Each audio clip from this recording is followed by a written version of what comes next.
Hello, welcome to episode 3 of our video series on the power of narrative. I'm Tim Race. In episodes 1 and 2, we talked about using the methods of journalism to create powerful corporate storytelling and thought leadership. In today's episode, The Power in Practice, we'll drill down into how all this works. And for that discussion, I'm delighted to be joined by Saswato Das, who is the head of external communications for the Syngenta Group. Saswato, welcome. Happy to be here, Tim. Always good to speak to you. Thanks. So, Saswato, you have deep and broad experience as a communications executive. You've worked at internationally known organizations that have included SAP, ABB, IBM, a lot of initials there, but they're all great companies. You're now at the Syngenta Group, which is a global leader in agricultural products and services. And that includes sophisticated digital technologies for managing farms and monitoring crops. And I know you're also a big believer in the power of owned content that's created through journalistic methods.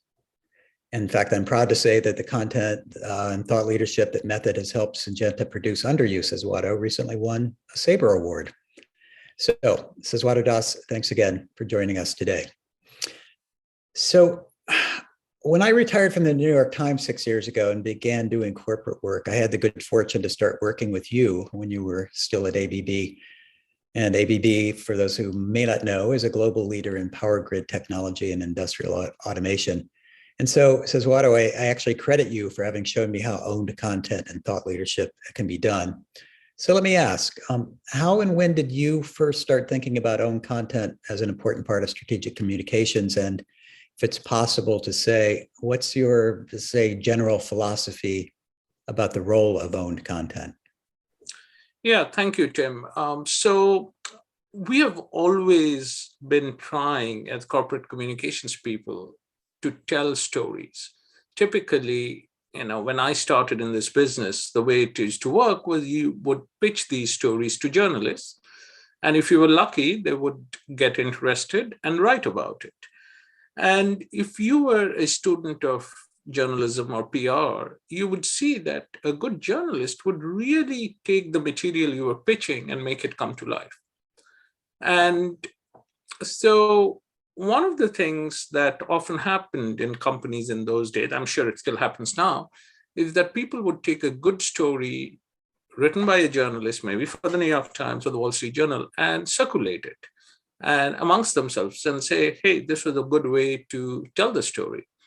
So we started thinking many years ago, I guess even when I was at SAP, of how to do this in-house, because people relate well to stories. They remember stories more than they remember facts by themselves. And journalists, good journalists have a lot of experience doing this. And we started it off as a pilot project. It really succeeded at SAP. And so ever since, I've been very interested in this. Interesting. You've kind of touched on this. You've been working in technology communication since the late 1990s. And then since then, of course, business and mainstream media have changed quite a bit. So how have those changes influenced the way you approach external communications, and where does owned content fit into that? So what happened, I guess, mostly in the 2000s is that the business model of journalism probably didn't do that well, because the moment advertising went from print to online, the economics changed. And as we all know, that there are fewer and fewer journalists, fewer and fewer newspapers, and even the ones that are there often tend to be slimmed down. So what this has done in the marketplace is it has led to a lot of former journalists being available for hire. And that's actually a good thing for a company, because if you have a good story to tell, who better than a journalist who's done it professionally for many years? Journalists are very good at synthesizing a lot of information. Let's say a good reporter will read 10,000, 20,000 words and condense it down to maybe 1,000 words. And and make it readable. And so that is a skill that takes many years to learn. And if you can take that and put it to use as a corporate communications professional, you will end up with good stories. And that's what I have always believed. And I've been fortunate to work with the likes of you, Tim, who are really masters of the craft. And as a result, we have told some great stories and even won a few awards. Yeah, well, thank you for that. And, one of the things that I and the journalists that work with us and work with you appreciate is the fact that you appreciate that and get it, which is, all you can ask for in a client, really. So one of the reasons that we do at Method love working with Syngenta and you is because we really do believe your company has a compelling and authentic narrative. A major theme is what you and Syngenta refer to as sustainable agriculture. In fact, a phrase we often use when we're writing Syngenta content is the phrase being the importance of feeding the world while respecting the earth. That's authentic. We believe in it. We think it's a good story to tell. Could you talk about that theme a bit and how it translates into own content? Maybe even cite some of the examples we've worked on together. Yeah, so as we all know, the number of people on Earth is growing. So we are going to hit 8 billion, but the acres of arable land is not growing. And if we are going to fight climate change, we have to do with what land we have and not, go and cut more forests down for agriculture. So the challenge is, how do you feed the world with existing arable land, as well as fight climate change? Depending on who you ask, agriculture contributes anywhere from 10 to 20% of greenhouse gas emissions. The higher figure includes the entire ecosystem, so trucks driving seeds to farms, etc. But we believe, and particularly our CEO believes, that you can really do both. And I'll give you an example. We found in our corn breeding program a particular corn plant that had a bigger root system. Now, you may know that in the last few years, the Midwest in the US has seen this phenomenon of sustained high winds. These are called derechos, a term most of us didn't know until recently. And if you have corn with a bigger root system, it doesn't mean that it will survive necessarily in the face of high winds, but it has a bigger chance of surviving. So if you plant more of those, then you protect the harvest.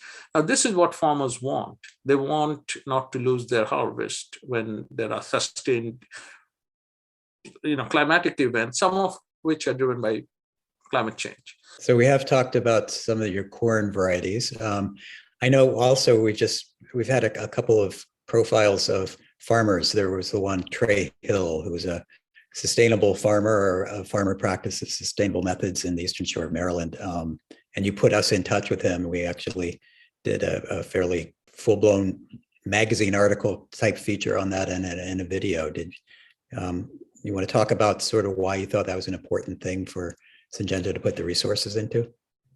Sure. 100 years ago, most of the people in the United States were associated with farms. Some 90+% of people drew their living from a farm, or lived on a farm or something like that.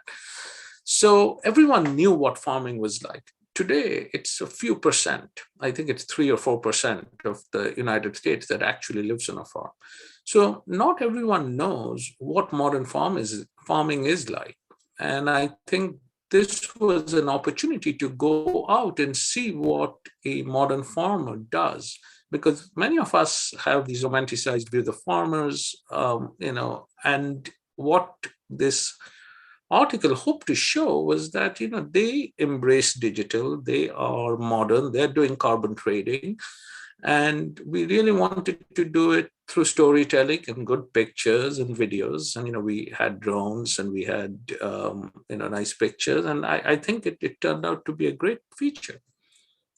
And another one I know we worked on together was, it's actually a really cool project that Syngenta is doing in league with the Nature Conservancy, which is trying to reclaim degraded farmland in Brazil and other parts of the Amazon region, for the reason you said, so that you can get more productivity out of existing land rather than having to clear cut forests.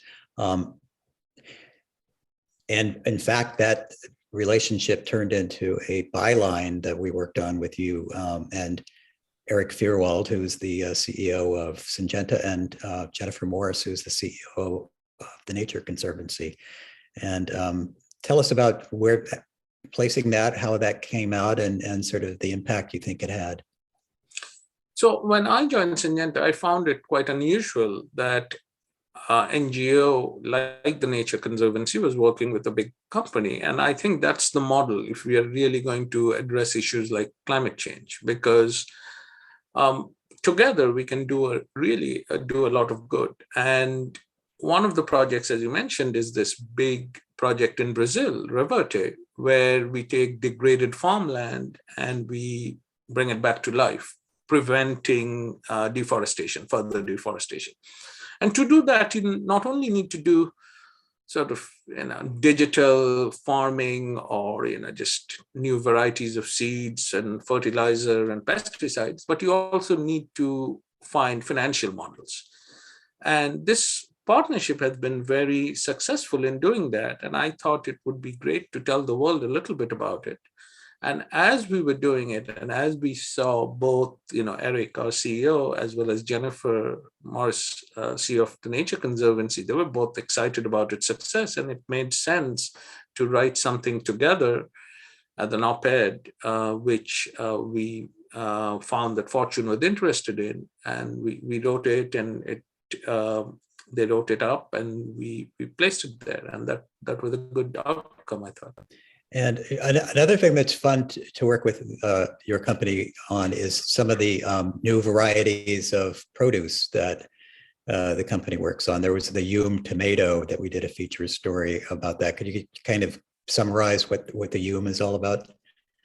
Sure. The Hume is a new variety of tomato which has more umami flavor in it, and it looks different from the tomato that you typically find in the supermarket, which is a red tomato or maybe even a yellow tomato. This one looks bluish in color, but its flavor profile has won many awards. People really love it, and it has very high antioxidants. I often joke it's a cross between a blueberry and a tomato, but it's not really that. It's really a special tomato which has loaded with antioxidants. And it had a great flavor profile. Chefs love cooking with it. And we have seen some of these in supermarkets. So we thought, it would be good to do something that would explain why this is important. And you and your team did a great job there. So you and I talk about a lot, I think, the owned-earned continuum, as we call it, where owned content can translate into helping tell stories the way you would want the media to tell them, and often, getting the media to pick up the narrative, the theme, as we've kind of framed it out. In your experience, has that been working? Yeah, I think what happens today is that whenever you pitch your company or you talk about your company, whether it's to a journalist or whether it's to a prospective applicant, they come to your website first. That's your digital calling card. And they poke around and they read what's on the website and check out the stories and the press releases and the photos to get a sense of the company. And if you have good stories, I have found over the years that journalists really delve into them, and they are more informed by the time they talk to you. And also it helps you to explain something that's well written. It has pictures, it may have multimedia. So I've found it to work. I actually think that it helps generate more publicity down the road, because good stories often take a life of their own. People will share it. It goes out on LinkedIn, on social media, and people read this. Great. Anyway, so thank you, Saswato Das of the Syngenta Group. You're a great communicator and a superb practitioner of the art of owned and earned content. And we appreciate you joining us and sharing your insights on this episode of The Power of Narrative. Thank you, Tim. It's always fun to talk about storytelling and generation of content. Content is king, as they say, and both you and I have found that to be true in our careers. Great. Thanks.